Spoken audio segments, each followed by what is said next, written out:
ډایرکټ سټیج ته هم راووختم. یقینا سټوډنټ د پښتنو هر ځای خوار ژوند تېروي، خو د پنجابي استعمار په زړه لاهور کې بیا دوی ډېر د جبر او د ظلم سره مخ وي، او اوس هم د پروګرام منتظمین چې کوم دي دا ټوله په نږدې ورځو کې د جیل نه راغلي دي. سپیشل ولی خان زیارتوال چیرمن یا جنرل سیکرټري اسد برکي دی، تازه یې جیل خوړلی دی، جیل نه راغلي دي. که څه هم زه وایم چې د ځوانان په دې تکلیفونو مه خفه کېږئ. دا وطن چې ته ګټې دا ډېر زور جبر غواړي. خیر دی چې لږ نن په جیلونو ورته عادت وایي، بیا به بله ورځ ځینې ویرېږئ، نه ښه په ټټر به ورځئ، هېڅ مسله نه ده، دا به پکې راځي. ملګرو ټول ایجوکیټډ طبقه ده، لوستې طبقه ده، البته د خپلې خاورې نصاب یې نه دی لوستی، البته د خپلې خاورې تاریخ یې نه دی لوستی، البته په نصاب کې دته د پردي وطنونو، پردي جغرافیې، پردي ژبې او پردي تاریخونو چې څومره هم دوی ته علم او پوهه ورکول کېدلی شوله هغه ورکول کېږي، او د دوی نه خپل تاریخ، خپله جغرافیه، خپل اتلان، خپله خاوره، د خپلې خاورې خدوخال یا د هغه د پرمختګ یا د هغې د شاتګ چې څومره عوامل دي دا د دوی نه پټ ساتل کېږي. خو بیا هم زه چې څومره هم د یونیورسټۍ پښتانه لوستونکي دي، یعنې ایجوکیټډ طبقه ده، هغو ته به دا هم اول موږ دا وایو چې تاسو چې د خپلې خاورې د تاریخ نه، د خپلې خاورې د فطرت نه، د جغرافیې نه او د دغې هغه عوامل چې دا خاوره تباهۍ او بربادۍ سره مخامخ شوې ده د هغې نه ځانونه چې غافل ونه ساتئ، ورسره د هغې ټولو کتابونو لوسته کوئ چې په هغه کې دغه څه موجود وي چې ما بیان کړل. محترمو که د وطن حالات بیانوو، یقینا دلته د ټول د وطن نه د حالاتو یعنې وهلي شوي خلک دي. که تاسو وګورئ لاهور دومره نه دی ښایسته لکه شوال چې ښایسته دی، لکه سوات چې ښایسته دی، لکه د پښتون وطن یو کلی چې ښایسته دی. څومره ښایسته وطنونه دي، خو بیا دلته په زرګونو خلک ولې راغلي دي؟ یا په روزګار پسې یا په تعلیم پسې. ولې چې هلته شته نه روزګار، ولې چې هلته شته نه تعلیم، هلته چې څومره څه دي تقریبا هغه ټول نه سره پې پوره کېږي، د هغې د وجې دې ځای ته راځي. نو که خپله خاوره مونږ جوړه کړله بیا به مو په خپله خاوره ژوند هم آسان وي. که د خپلې خاورې فکر مو نه وکړو، که د خپل وطن فکر مو نه وکړو، بیا به مونږ په پردي وطنونو کې وو، په پردي وطنونو کې ژوند نه تېرېږي، په پردي وطنونو کې به غلامي کوې، چېرته به په یو شکل کې وي، چېرته به په بل شکل کې وي، خو چاته به ټیټ کېږي، په هغه نه پس به چېرې ته ژوند سبا کولی شي. نو د دغې په خاطر باندې به د خپلې خاورې، د خپل وطن فکر، د ځوانانو نه هیلې هم دا دي او دوی پوه هم دي. اوس دا وخت هم نه دی چې موږ ویلی شو چې دا ځوانان غافل دي. بلکل دا ځوانان غافل نه دي. زه په ایمان سره وایم دغې ځوانانو GHQ یارولې ده، دغې ځوانانو نه اوس ټول جرنیلان یاریږي، د دغې ځوانانو نه اوس د وطن هر دشمن یاریږي. ستاسو چې کوم شعور په تاسو کې راغلی دی یا را روان دی، په تاسو کې چې کومه بیداري راغلې ده یا نوره زیاتېږي، تاسو چې کوم حرکتونه شروع کړي دي محترمو، دا ټول د وطن چې څومره دشمنان دي د هغو دپاره ډېر تکلیف دی. موږ په تاسو د ځوانانو په دغې حرکت باندې ویاړ کوو، خو البته دا ضرور ورته وایو چې دا حرکت به زیاتوي لږ په دې تیار چې څومره مو وکړل تر دغې حد پوره کېدله تر دې زیاته نه کېږي. دا استعماریت چې کوم دی، دا ظلم چې کوم دی، دا جبر چې کوم دی چې په مختلف شکلونو کښې موږ د هغې لاندې یو، د هغې ورکول صرف په مزاحمت کېدلی شي. والله د مزاحمت نه علاوه یو لار نشته دی، یوازینۍ یوه لار مزاحمت دی، او په هر شکل چې ته وې ته مزاحمت وکړه. ته که تعلیم یافته وې هم مزاحمت، که بې تعلیمه وې هم مزاحمت به کوې. دلته د ریړې والا دکانداران یا عام په روډونو باندې چې سبزي خرڅوي پښتانه دي، د هغې ژوند نه راواخله دلته یا سټوډنټان دي. په پردي ښارونو کې هم ژوند تباه دی، په خپلو ښارونو کې هم ژوند دا دی چې په کې هم دماکې وشوې، په کالجونو کې هم وشوې. که روزګار کوې خو په هسپتال ته به ځې، تعلیم چې وکړې خو چېرې به انجینر در نه جوړېږي یا به چېرې وکیل جوړېږي. یو ځای هغه هم نه دی ما. په اوسني وخت کې یو ځل بیا باداران غواړي چې پښتونخوا وطن د ترهګرۍ څپو ته ور وبخي او په هغه باندې دوی ډالر وګټي. انشاءالله زه یې دغې سټیج نه وایم، که ضرورت پېښ شو دا ناست خلک هم او ټول پښتانه به سرونه پې قربان کو، خو د دهشتګردۍ جرنلي پالیسي به په خپلې خاورې موږ ونه منو. نو دا وخت دا ځوانانو عجیبه وخت راغلی دی. انقلاب ته ډېر نږدې وخت دی. ستاسو هڅې او کوششونه یا زموږ د تېرو نسلونو د کوششونو او هڅو یو څه نتیجې را روانې دي، هسې نه چې زموږ د لاسه ضایع شي. او د هغې ضایع کېدل په غیر منظم والي کې دي چې موږ منظم نه یو. موږ هر سړي د ځان نه فلسفر جوړ کړی دی چې زه ډېر پوهېږم اجتماعي عقل ته سر نه ږدو، اجتماعي تنظیم ته سر نه ږدو. په ذات مو لنډه کړې ده، په ذات یې نه شئ ګټلی. که دشمن دومره هم کمزوری شو چې د لاس نه یې ټوپک غورځېدو، ته چې منظم نه وې بیا نه شې ګټلی. ته به منظم کېږې، ته به نوره دا یره د ځان نه غورځوې چې زه خو سټوډنټ یم، که چا ولیدل چې دا په پي ټي ایم کې دی مشکلات به راته پیدا کړي. یار په دا ټټر پي ټي ایم ورته ولیکه که دومره زور ورکوي. په دې باندې نوره یره مه کوه. ته که په دې یارېږې چې زه خو مې سټوډنټ تنظیم جوړ کړی دی، دلته به د وطن خبره نه کومه. په دې غلام سټوډنټ تنظیم نه خو بغیر تنظیم بیا ښه. که سټوډنټ تنظیم هم جوړوې دلته لکه څنګه چې دغو ملګرو جیلونه وخوړل، ستاسو نور چې کوم سینیر ملګري وي جیلونه یې وخوړل، داسې که هر ځل قرباني راغلله ته به دا قرباني ورکوې. دا په تا فرض ده. محترمو ځوانانو، زه د پوهې خبرې نه شم درته کولی، ولې چې اوس په دې خبرو ماشومان پوه دي چې ظالم څوک دی او مظلوم څوک دی.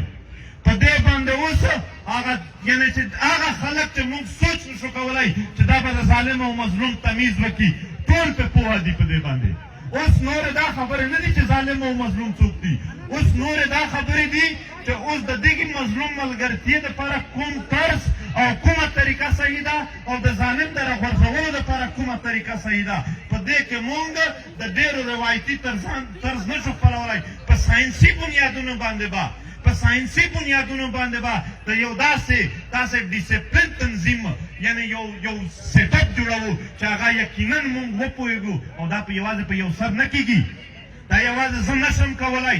ملګرو، د وطن سترګې وموږ ته دي، زموږ سترګې دغو ځوانانو ته دي چې همدغه پوهه هم او دغه همت به دغه خلک کوي. په یو فرد نه کېږي. وخت راغلی دی چې نور موږ تعین وکړو د خپل ذات چې زه د خپل ژوند څنګه تېرول غواړم. وخت راغلی دی چې په اجتماعیت کې موږ تعین وکړو چې په اجتماعیت کې کومه لار روغه ده او زه یې په کوم بنیادونو هغه فالو کومه. قومي مفادات وپېژنئ. نن پنجاب په جنګونو کې بچ دی.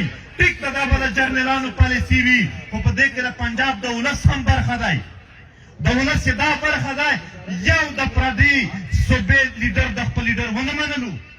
دی د خپلې خاورې لیډر ته صرف مخه ورکوي او هغې سره ځي. یو د پردي وطن په غم باندې د خپل ځان غمجن نه کړو، د خپلې خاورې په غم باندې غمجن وي. یو د پردي وطنونو د خلکو په غم باندې د ځان مونږ خپل وطن ته چې ته شاکې او د نورو غمونه راواخله بیا به نقصان کېږي. نو د خپلې خاورې مفادات وپېژنئ، د خپلو ولسونو مفادات وپېژنئ. زموږ ژوند ډېر په خطراتو سره مخ دی. د پښتونخوا وطن ژوند پښتانه هغه درد تېر کړی دی، هغه درد چې سوچ یې نشي کولی. دا درد یوازې د ویکټمایزیشن دپاره مه استعمالوئ. دا درد یوازې د مجلسونو دپاره مه استعمالوئ. دا درد د یو انقلاب دپاره استعمال کړئ. دا درد د ازادۍ او د خپلواکۍ د انقلاب دپاره استعمال کړئ چې تر څو ته خپله خاوره د خپل وطن ونه ګټې ته به بیا په درد کې وې، ته به بیا په تکلیف کې وې. تاسو دومره ناپوهه یئ، تاسو دومره نادان یئ پښتنو، دومره ماشومان یئ چې د خپل دښمن نه دا هیله لرئ چې هغه به زما ژوند را روغ کړي، هغه به زما ژوند جوړ کړي. ځکه اکثر زه ورته وایم چې دا چغې مونږ دښمن ته نه وهو چې هغه نه مو د خیر تمه ده. دا چغې مونږ خپلو ولسونو ته وهو چې هغه راویښ شي، هغه بیدار شي. ستاسو طاقت ستاسو ولسونه دي. د د خپلو ولسونو نه غافله مه پاتې کېږئ. د سټوډنټ طبقې دلته یو دا رویه هم ده چې کلي ته لاړ شي د کلي د خلکو نه دی ځان بیل شماري چې که چېرې ما تعلیم وکړو نو زه بې ډک سړی شومه. د دغو کلیوالو خلکو پوهنه ستاسو فرض ده. د دغو کلیوالو خلکو سره ناستی ستاسو فرض دی. د ساینس نه واخله تر سیاست پره په هغو سره په داسې مناسبو الفاظو چې دوی په پوهېږي په هغه باندې بیس ورسره ستاسو فرایض دي. د هغو نه ځانونه پرې مه شمارئ. دا یو وطن دی. او بیا د ایجوکیټډ طبقې کردار ډېر لوی دی. همدغه خلک کولی شي چې تبلیغات په روغه طریقه وکړي. نن ټوله ایجوکیټډ طبقه د دوه سوالونو سره مخ ده. څوک یې اظهار کوي څوک یې نه کوي بلکې زموږ ټوله سوسایټي ورسره مخ ده. یو دا فکر دی چې وایي چې د دغې ظالم او د دغې زورور سره هېڅ نشي کېدلی. دا ټولې هڅې بې بسې دي چې د دغې خلاف یې څوک کوي. بل فکر دا دی چې جذباتیان داسې وایي چې نن په نن راپورته کېږئ او په یوه ورځ کې پښتونخوا ازاده کړئ. محترمو دا دواړه فکرونه زه رد کوم. دا دواړه امکانات نه لري چې په یوه ورځ کې ته د دومره لوی کام او د دومره دوی غاضب کام چې په ده باندې مکمله قبضه شوې ده چې دا به په یوه ورځ کې آزاد شي. او دا هم نه منمه چې د دغې ظالم خلاف هېڅ نشي کېدلی. پښتنو مختلفې خبرې جوړې کړي دي. وایي د ریاست سره جګړه کول د ریاست خلاف ودرېدل د دیوال سره سر وهل دي. دا دیوال که په بنګلادیش کې هم په بل طرف واچولو. داسې خو امریکې هم ځان ته دیوال ویلو په ویتنام کې یې په ګونډو نسکوره کړله. د ولسونو سره د عوام سره جګړه کول د دیوال سره سر وهل دي. د قومونو سره د پښتنو سره جګړه کول د دیوال سره سر وهل دي. تر تاسو زورور څوک نشته دی. ها البته دغه فکر چې هېڅ نشي کېدلی دا دروغ دي. ځینې خلک وایي چې د پاکستان د فوج او د ادارو د مرستې بغیر هېڅ حرکت نشي کېدلی. راشه قرآن راوړه په دې سټیج درته کوم چې کړي مو هم دي او کېدلی هم شي. او ځینې وایي چې نه سبا په سبا وطن وګټئ. نه، مبارزه غواړي، تنظیم غواړي، پوهه غواړي، تربیت غواړي او ډیسپلین غواړي چې دې شیانو ته دا کام لا نه دی تیار. موږ فکر ګټلی دی. زموږ فکر چا نه منلو. نن یې پښتانه خو پرېږده ټوله خطه مني هغه فکر. خو د دغې فکر د نتایجو ورکولو دپاره منظم تنظیمونه پکار دي. ډیسپلین پکار دی. اوس ډیسپلین لا نشته دی. نن دغه ځوانان زموږ خویندې دلته ناست دي دا ټول. خو سبا په کام بده ورځ راځي لکه په خیبر کې چې د پښتنې مور په مخ کې د دغې استعمار څپړې په وینو کې ښخې وي. داسې ورځې پرې راځي بیا په هغه ورځ دومره ډیسپلین نشته چې دا ورځ دا ټول خلک مونږ د لاهور په روډونو ووینو. ډیسپلین پکار دی. د تنظیم لاندې ژوند پکار دی. شرایط چې زه بیا درته وایم چې دا شرایط پوره کوي. خپل قومي تنظیمونه خپل قومي مورچې مضبوطول دي. خپل قومي محاذ مضبوطول دي. خپل قومي سنګر آبادول دي. هغه مضبوطول دي. لہذا دا یو طرز چې موږ په فکر خو یو شوي یو خو په عمل نه یو شوي. اوس وخت راغلی دی چې د عمل تبلیغات وشي. اوس وخت راغلی دی چې نور د قربانۍ ورکړلی شي. د قربانو وخت دی.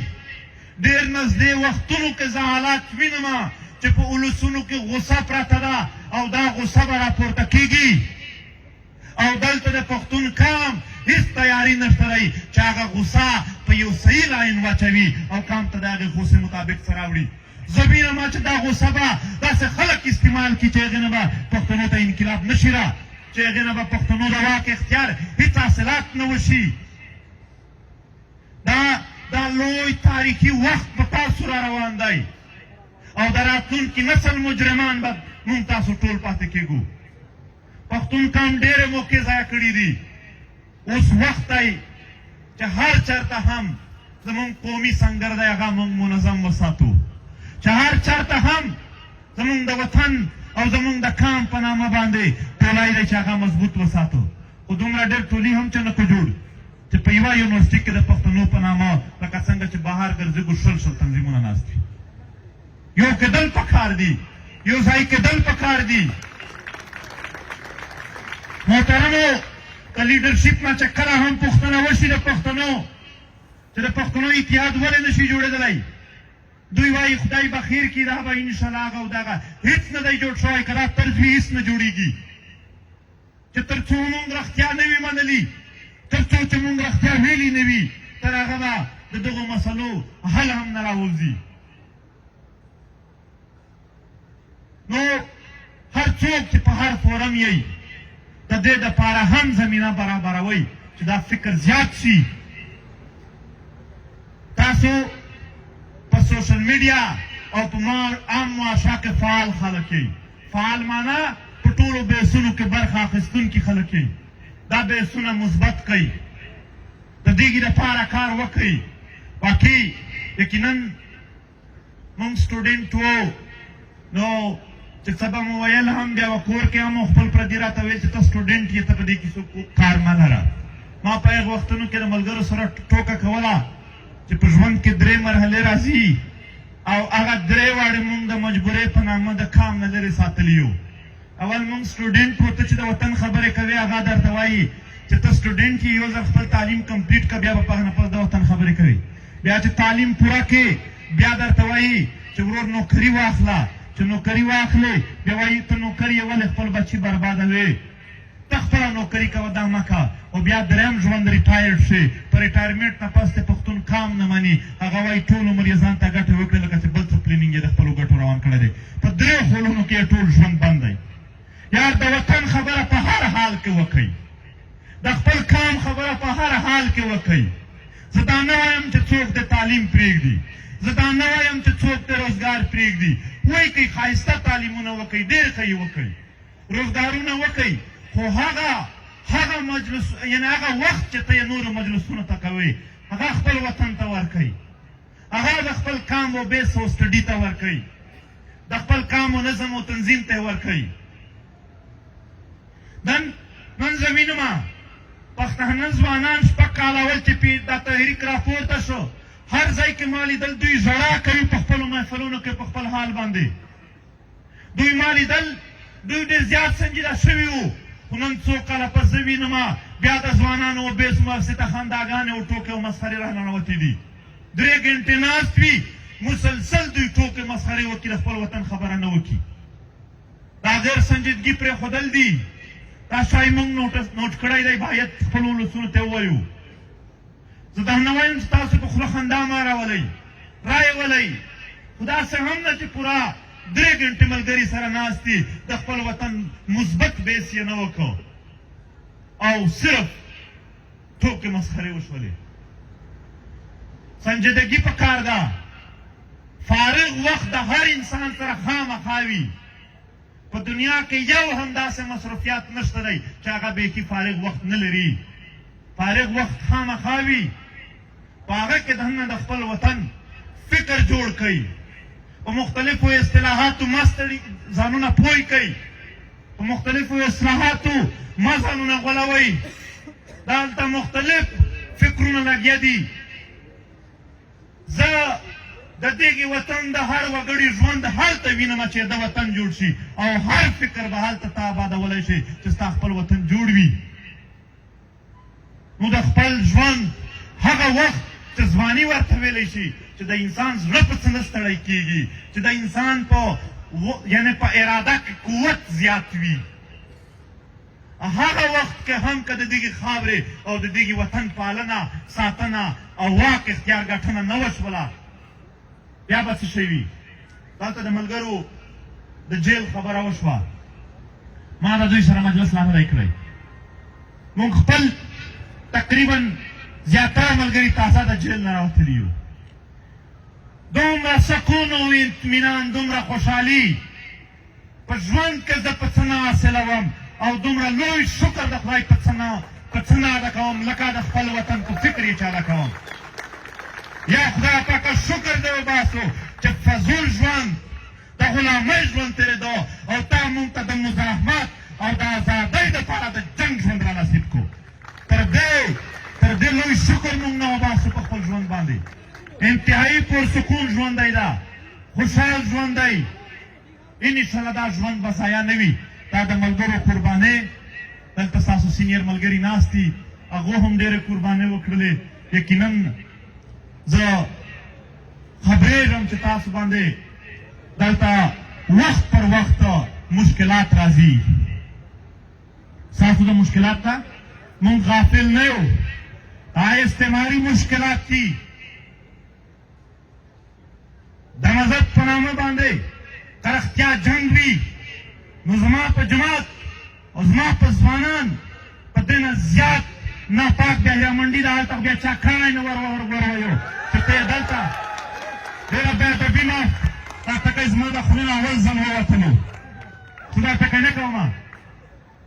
خو که دا استعماریت وي، صرف جنګ د پښتنو سره کېږي، خو بیا خو بل مجلس دی. که څوک رښتیا شریعت غواړي سبا بیا راوړي پښتانه ورسره په اتفاق کې خو دوی غواړي هسې په ډاکسنو کلمې لیکي. چیرې هم د فورسز ډاکسنه ګورې نو کلمې یې پرې لیکلي وي، لکه هغه یو هندوستان یو فلم دی د یو کس دی هغه چې د هندوانو څه مذهبي ګستاخي وکړي، هغه یې چې وهي نو دی دلته سټیکر د یو بت ورته ولګوي نو خلک یې نشي وهلی. بیا یې چې دا بل مخ یې ورته کړي کیندی په هغه سټیکر ورته ولګوي نو وهلی نشي. دلته یې په ډاکسنو د دې لپاره لیکلي دي چې دوی د مذهب لباده واغوندي. که رښتیا دوی غواړي نو چې امریت نافظ کولی شي ته شریعت هم نافظ کولی شي، خو دا ستا په هغه کې نه ده، په منشور کې ده نه ده. صرف په دې نامه باندې ته په پښتنو کې جنګ جوړوې، د پښتنو سره جنګ جوړوې. محترمو په دې خاوره باندې که څوک د مذهب دعوا کوي په موږ پښتانو نه ښکلي مسلمانان څوک هم نشته دی. والله اوس هم په اودسونو کې ورته ولاړ یو. خو البته که څوک دا وي هم چې زموږ په خاوره کې یا زموږ د ولسونو سره د مذهب په نامه صرف د دوی سپکوی او وهل کوي نو دا ناجایز دي. د دغه نه په اسلام کې اجازت شته دی چې ته خامخا یو مسلمانان تنګ کا، ستړي کا، وی وهه، وی ټیکه، د دماکې نه راواخله، هره لوبه پکې وکړه. نو محترمو تاسو زه خو دغسې چې څنګه را ننوتلم ډایرکټ مو تقریر ته راووښتم نو د دغې نه خبر ومه چې په د سټیج په کوم لیول خبرې کېږي یا تاسو په کوم لیول کړي دي چې هغې تسلسل څنګه قایم وساته شي. خو بیا هم زه سټوډنټانو ته چې څومره تنظیمونه یې دي دلته هغو ته دغه یعنې ډاډګیرنه ورکوم چې آفرین ورته وایم چې یقینا تاسو یوازې پښتانه راغونډوئ هم دا لویه خبره ده. د پښتنو په راغونډول باندې پابندي وه. په جومات کې راغونډېدل په جومات کې دمه کوه، په عیدګاه کې راټولېدل په عیدګاه یې دمه کوه، په سکول کې راټولېدل په سکول یې دمه کوه، په مدرسه کې راټولېدل په مدرسه یې دمه کوه، او داسې په جنازه کې چې راټول شول په جنازه یې دمه کوه، چې په بازار کې به راټولو بازار یې دمه کوه. دا ټول د پښتنو اتحاد، د پښتنو راټولېدل دغه ټارګټ شوي وو. خو الحمدلله د دوی بهمونه ختم شول، خو زموږ راټولېدل لا ختم شوي نه دي. نن هم داینې د دوی په سیمو کې دننه هم موږ راټولېدل هم ورته کوو او هغه خپل کلتور ورته پالو. خدای مو تل آباد لره. خوشحال شومه دلته ډېر درانه مېلمانه راغلي دي، ځوانان راغلي دي، ځوانانو ډېرې هیلې مو دي. انشاءالله یقین مو دی چې که د دغه خاورې د دغې وطن اوریجنل ځای راتللو تاسو به په خپل سر هم هیلې نه کوئ. ډېره مننه.